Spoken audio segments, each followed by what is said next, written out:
आप सबों को प्रभु यीशु मसीह में सलाम। परमेश्वर का धन्यवाद करते हैं कि उसने हमारी ज़िंदगी में हम सबों को अभी तक स्वस्थ रखा, मौका दिया खुदावंद ने कि हम परमेश्वर का धन्यवाद कर सकें।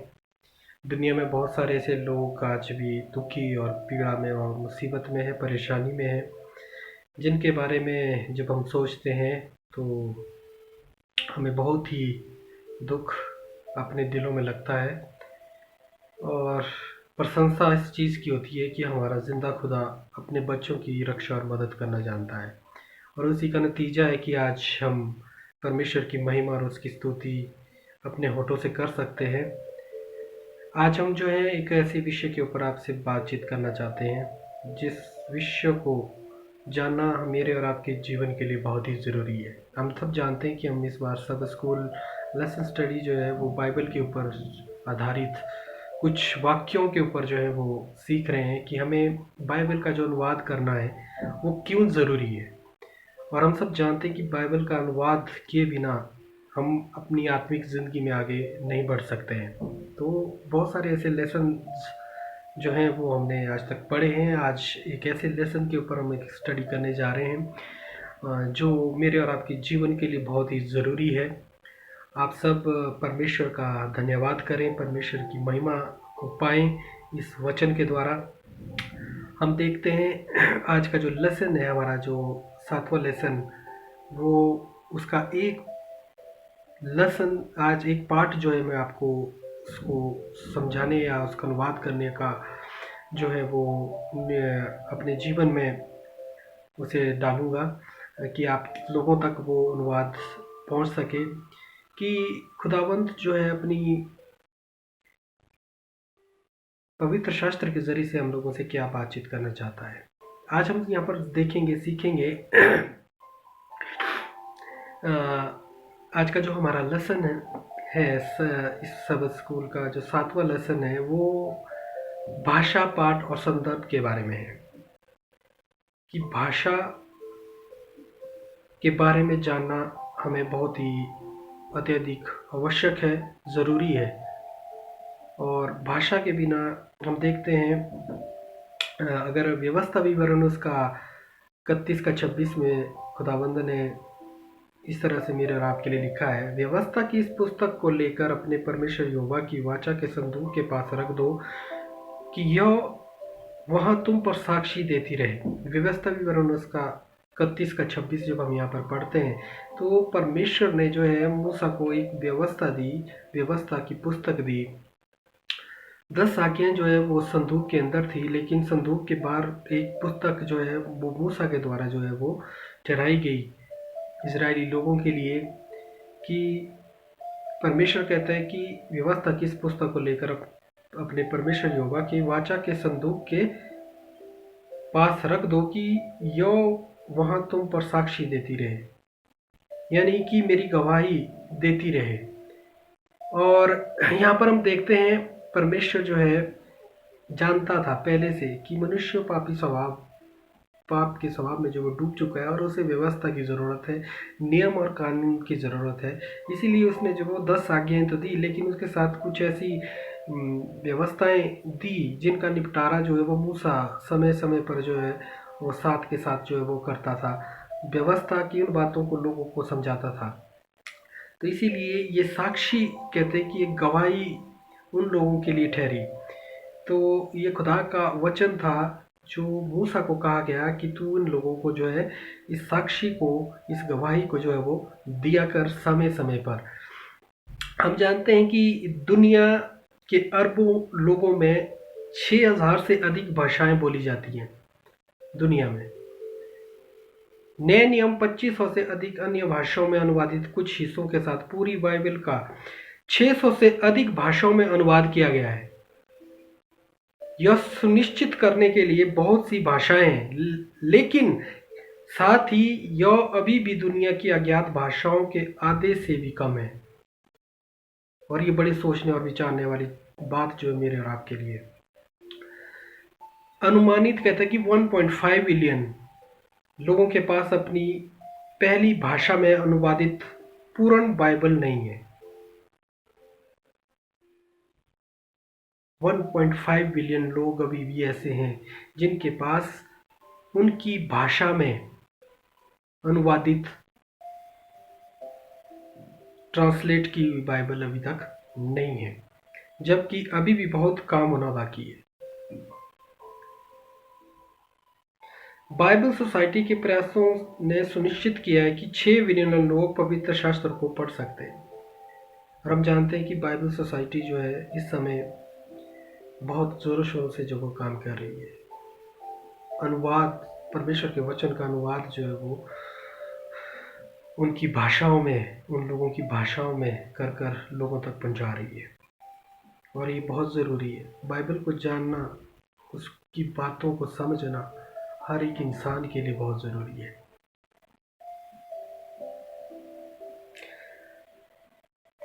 और यहाँ पर लिखा है कि और जो लोग अपनी भाषा में बाइबल रखते हैं वे क्या ही धन्य हैं।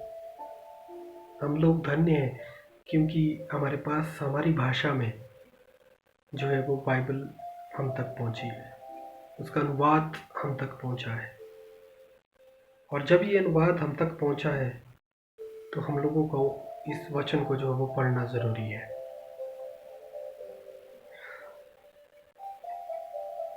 हम देखते हैं कि यूरोप में सदियों से बाइबल जानबूझकर लोगों के बीच में से दूर रखी गई।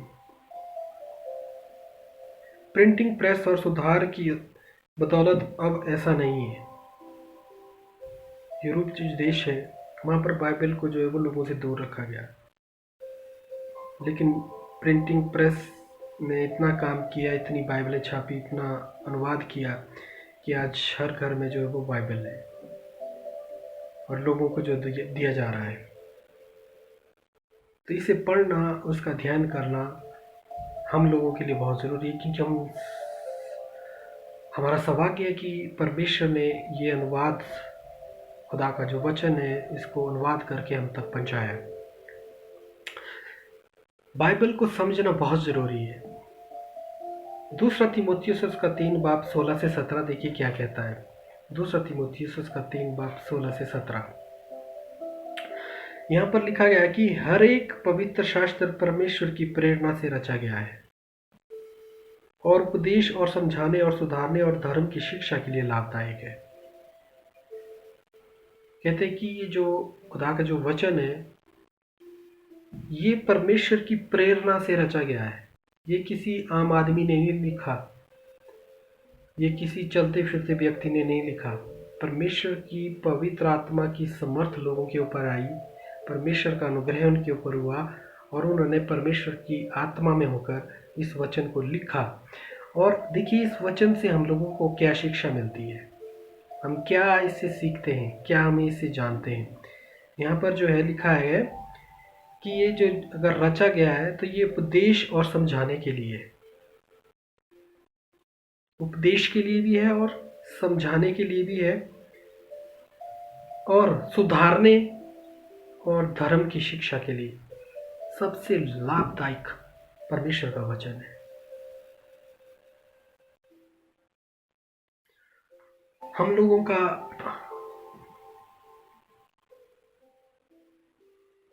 एक ही मकसद अपने जीवन में होना चाहिए, परमेश्वर के वचन को पढ़ना और उसको समझना।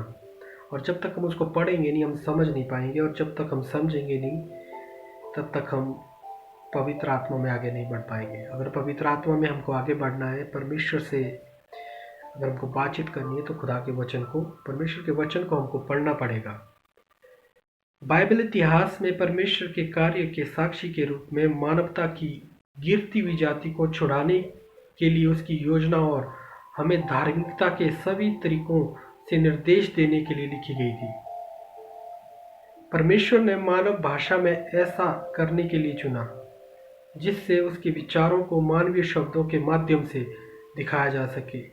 मिस्र से इज़राइल को छुड़ाने के द्वारा ईश्वर ने समस्त लोगों को अपना संदेश देने के लिए एक विशिष्ट राष्ट्र को चुना। उसने उस राष्ट्र को उसकी भाषा हिब्रू और अरमिक में कुछ अंश हिब्रू से संबंधित भाषा के माध्यम से अपने वचन का संचार करने की अनुमति दी।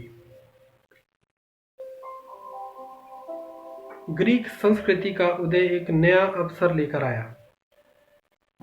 नए नियमों को ग्रीक की सार्वभौमिक भाषा के माध्यम से संप्रेषित करने की अनुमति मिली, जो उस समय दुनिया के उस हिस्से में व्यापक रूप से बोली जाती थी।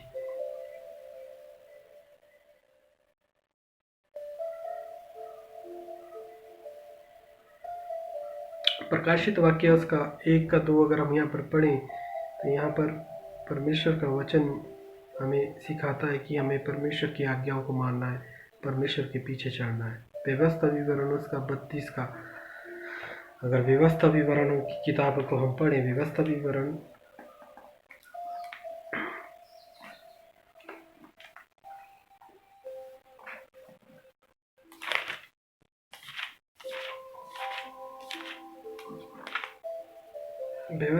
उसका 32 का 46